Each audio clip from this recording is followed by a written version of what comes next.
श्री वृषभान बाबा, श्री नंद बाबा उन्मत्त होकर के नाचने लग जाते हैं।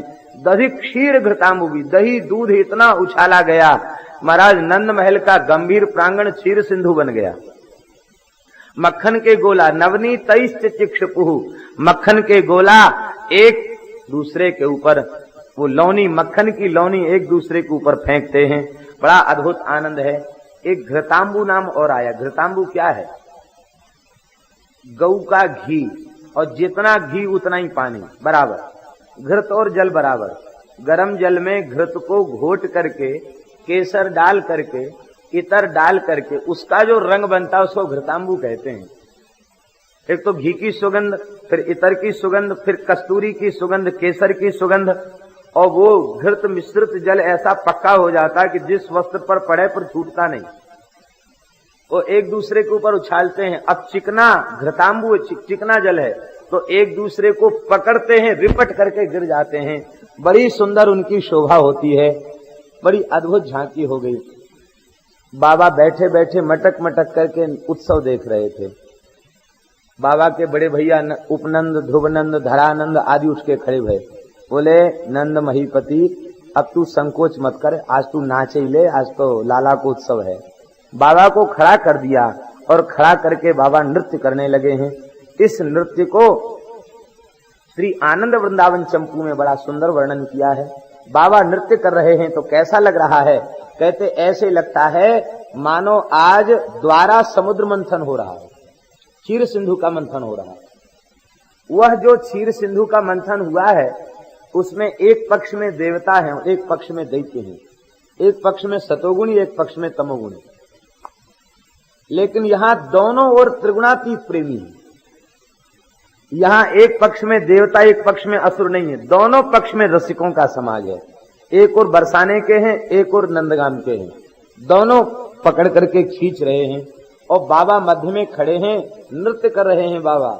और बाबा की कमर में फेट कसी है मोटी, तो बहुत लंबी फेट है, उसको खोल दिया तो एक छोर पकड़ा है बरसानों के ग्वालों ने, एक छोर पकड़ा है नंदगाम के ग्वालों ने, और वो सब पकड़ के खींच रहे हैं बाबा को। बाबा जैसे फिरकनी घूमती है, जैसे मंदराचल घूमता है, ऐसे बाबा घूम रहे हैं। उस दही के समुद्र में बाबा घूम रहे हैं।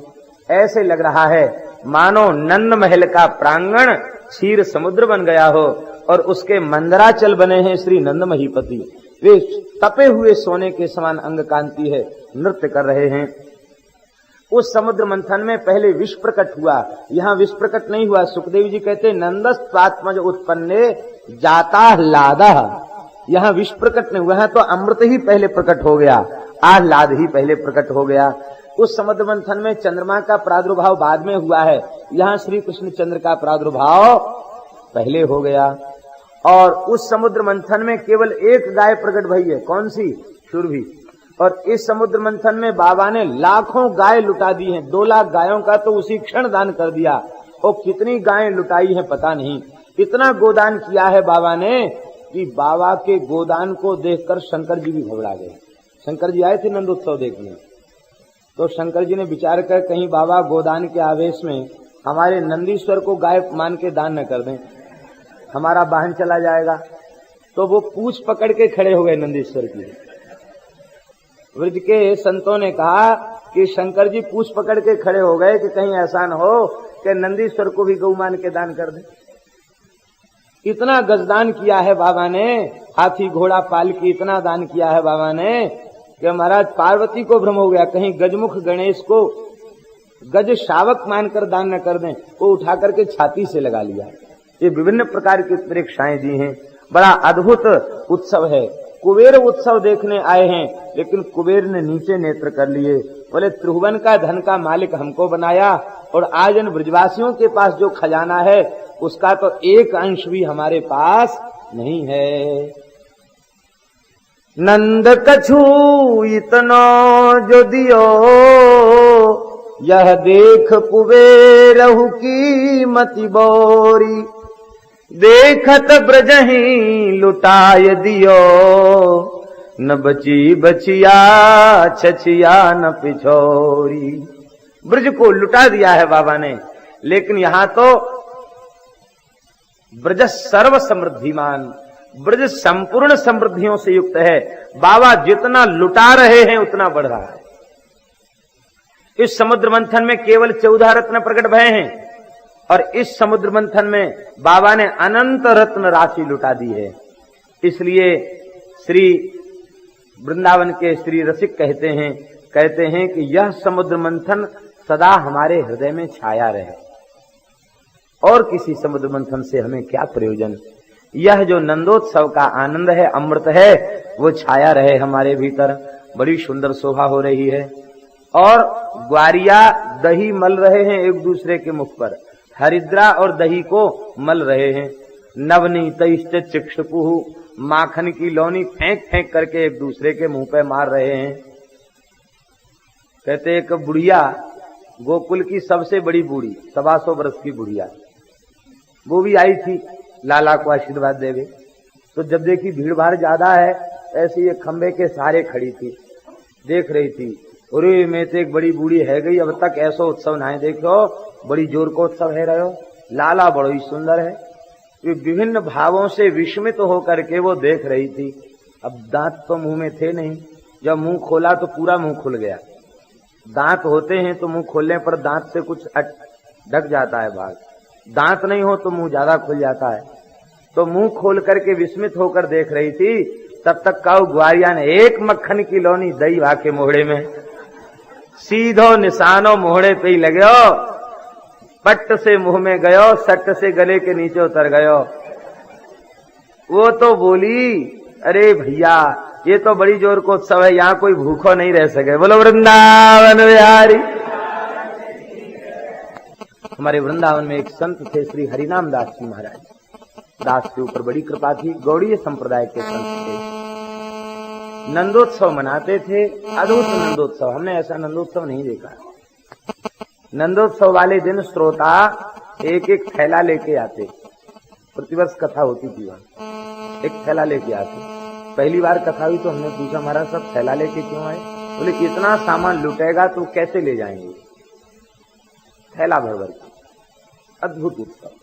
शक्य रस की उपासना थी उनकी, सिद्ध शक्य रस था। शरीर उनका स्त्री था, लेकिन वे शक्य रस के कारण अपने को पुरुष ही मानते थे। श्याम सखा जी के नाम से वो थे, और बड़ी उनकी शक्य रस में निष्ठा। एक बार उनके गुरुदेव श्री स्वामी कृष्णानंद दास जी महाराज, नाम सुना होगा आप लोगों ने, बड़े सिद्ध पुरुष थे, दंडी सन्यासी थे, वाराणसी में रहकर के वेदांत पढ़ाते थे। भागवत का अध्ययन नहीं किया था उन्होंने। तो अनध्याय का समय आया तो कोई संत हठपूर्वक उनको भागवत जी दे गए। बोले नहीं, खाली समय में आप पढ़ना। उन्होंने 10वें स्कंद को ही पढ़ा। तो भक्ति का संस्कार कोई भीतर इतना प्रबल था कि पढ़ा तो स्वाद बढ़ गया। फिर आद्योपांत भागवत का पाठ किया और इतने व्याकुल हो गए कि सारे ग्रंथों को महात्माओं में वितरित करके पैदल चल के काशी से वृंदावन आए। अनन्य निष्ठा से नाम का जप किया। पहले माधुरी रस के भक्त हुए थे, बाद में श्री यमुना जी ने आज्ञा दिया तुम सख्य रस के प्रचार के लिए आए हो। तो यमुना जी से उन्होंने सख्य रस को प्राप्त किया, सख्य रस की उपासना उन्होंने की। तो एक बार पूज्य श्री प्रदत्त ब्रह्मचारी जी महाराज श्री हनुमान प्रसाद जी को लेकर उनके पास दर्शन कराने ले गए। श्री कृष्णानंद दास जी महाराज का दर्शन। ये जो हरिनाम दास जी थे छोटे थे, ब्रह्मचारी जी कुछ हंसने वाले स्वभाव के थे। प्रदत्त ब्रह्मचारी जी हंसी करने का तो ब्रह्मचारी जी बोले क्यों छोरी, तेरे गुरुजी कहाँ गए? कितनो सुनते ही तो आग बबूला हो गए। तू छोरी, तेरो बाप छोरी, तेरी मैया छोरी, तेरो गुरु छोरी, तेरो सबरो घर भर छोरी। हम काई को छोरी? हम तो ठाकुर जी के सखा हैं, ग्वारिया हैं। ये 10-12 वर्ष की आयु थी तब उनकी इतनी पुष्ट, माने उस रस की उपासना उनकी इतनी पुष्ट थी। बड़ा अद्भुत नंदोत्सव वे मनाते थे, अद्भुत नंदोत्सव। और शरीर भी छोड़ा महाराज। संत लोग कैसे होते हैं, नित्य अपना नियम पूरा करते थे।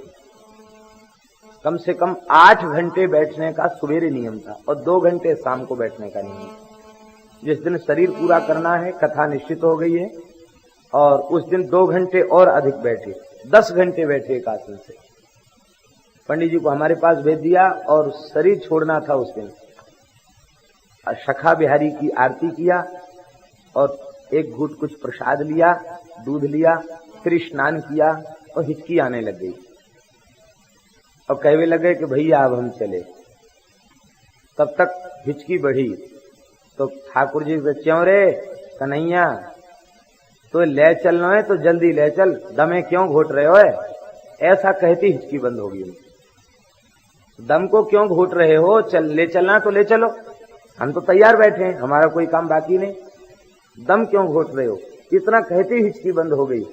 और इसके बाद हरे कृष्ण कृष्ण कृष्ण हरे हरे, हरे राम राम राम हरे, उच्च स्वर से कीर्तन करते करते सही हो गई। बड़ी भीड़ उनके संस्कार में भई थी, बड़े। तो नंदोत्सव मनाते मनाते नंदोत्सव के पहले ही ठाकुर जी की लीला में चले गए। यह भगवान का उत्सव अद्भुत उत्सव है। उत्साह से भर करके उत्सव में सब ब्रजवासी सम्मिलित भय हैं। बड़ी सुंदर शोभा हो रही है। सूत मागध बंदिव्यो येन्ये विद्योपजीवना, सूत मागध बंदीजन सबको प्रचुर मात्रा में बाबा ने दिया है। जाचक सबही अजाचक कीने, जाचक भी आज अजाचक बन गए हैं। यह सब उत्सव भगवान की प्रसन्नता के लिए और पुत्र के अभ्युदय के लिए किया गया है। रोहिणी च महाभागा नंद गोपाभिनंदिता, व्यचरत दिव्य वासास्त्र कंठाभरण भूषिता। रोहिणी जी इस उत्सव में सम्मिलित नहीं थी, वे भीतर बैठ करके व्याकुल थी। मन तो कर रहा था कि हम भी उत्सव में सम्मिलित हों, लेकिन मैं उत्सव में जाऊंगी तो लोग क्या कहेंगे? इनके पति तो जेल में पड़े हैं, कंस के कारागार में, और ये कपड़ा पहन के श्रृंगार करके नाच रही है, लोग नाम रखेंगे हमको। दुखी होकर भी भीतर बैठी थी। श्री जीव गोस्वामी जी ने श्लोक के भाव में दिया है कि श्री नंद बाबा इतने उदार हैं और इतने सरल हैं कि वे खुद भीतर चले गए और हाथ जोड़ करके नमस्कार किया उन्होंने रोहिणी को, और कहा कि आज या घर में लाला को जन्म भयो है, ये आपके चरणन को प्रताप है। आप जब सो या घर में आई हैं तब से लाला को सुख भयो, नहीं तो हम पे कहाँ ऐसा सौभाग्य हो जो हमारे लाला हो। तो देखो, मैं तुम्हारी पीड़ा को समझूं, लेकिन यह समय यशोदा तो सूतिकागार में है और अब घर की व्यवस्था तो तुम्हें ही संभालनी है, मालकिन तो तुम ही हो। तो नंद गोपाभिनंदिता, नंद गोप ने अभिनंदन किया, नमस्कार किया, और वो कहा कि नहीं, आप उत्सव में सम्मिलित हों। अब तो वे दिव्य वस्त्राभूषण धारण करके और उत्सव में विचरण करने लग गई हैं, सबको उचित सत्कार करने लग गई हैं। श्री सुखदेव जी वर्णन करते हैं, तत आरभ्य नंदस्य ब्रज सर्व समृद्धिमान, हरेर निवासात्म गुणैः रमा क्रीडमभून् नृप।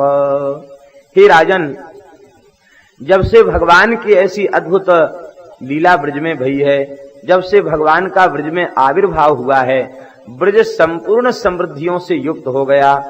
कहां तक कहें, रमा क्रीड मभून नृप, लक्ष्मी जी की क्रीड़ा स्थली ब्रज बन गया। क्योंकि श्रयत इंदिरा शश्वदत्त ही, शाश्वत भाव से इंदिरा ने आश्रय ले लिया है ब्रज का, तो यह लक्ष्मी का विलास ब्रज बन गया। लक्ष्मी शब्द का अर्थ होता लोकोत्तर शोभा, लोकोत्तर श्री, लोकोत्तर सौंदर्य, उससे संपन्न ब्रज हो गया। जहां देखो वहां आनंद ही आनंद, सौंदर्य ही सौंदर्य वहां प्रकट हो रहा है। ऐसी सुंदर शोभा ब्रज की हो गई। बोलो भक्तवत्सल भगवान की।